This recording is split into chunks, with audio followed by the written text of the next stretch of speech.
பொன்னர் சங்கர் அப்படின்ற இந்த ஒரு புத்தகம் கலைஞர் மு கருணாநிதி அவர்கள் எழுதப்பட்ட ஒரு வரலாற்று நாவல்.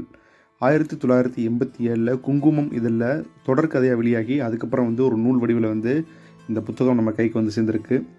இது பார்த்திங்கன்னா சோழர் காலத்தில் வாழ்ந்த பொன்னர் சங்கர் அப்படின்ற ஒரு 2 சகோதரர்களுடைய வாழ்க்கையை பற்றி தான் இந்த புத்தகத்தில் சொல்லியிருப்பாங்க. காதல், ஈரம், பாசம், மன உறுதி, இந்த மாதிரி பல உணர்வுகளை இந்த புத்தகம் மூலம் நம்மளால் பார்க்க முடியும். தமிழ் இலக்கியத்தில் இந்த மாதிரி ஒரு நாவல் ஒரு முக்கியமான படைப்பை பார்க்குறாங்க. இந்த பொன்னர் சங்கர் பார்த்திங்க அப்படின்னா சோழ மன்னன், அதாவது வளநாட்டை ஆண்ட சோழ மன்னனின் வாரிசுகள் இவங்க. தலையூர் காளி அப்படின்ற ஒரு மனுஷன் இருக்கான். அவன் பார்த்திங்கன்னா வளநாட்டை கைப்பற்றி சோழ மன்னனை கொல்றான். பொன்னர் சங்கர் தலையூர் காளியை வென்று நாட்டை கைப்பற்றுறாங்க. இதுதான் இதோட ஸ்டோரி.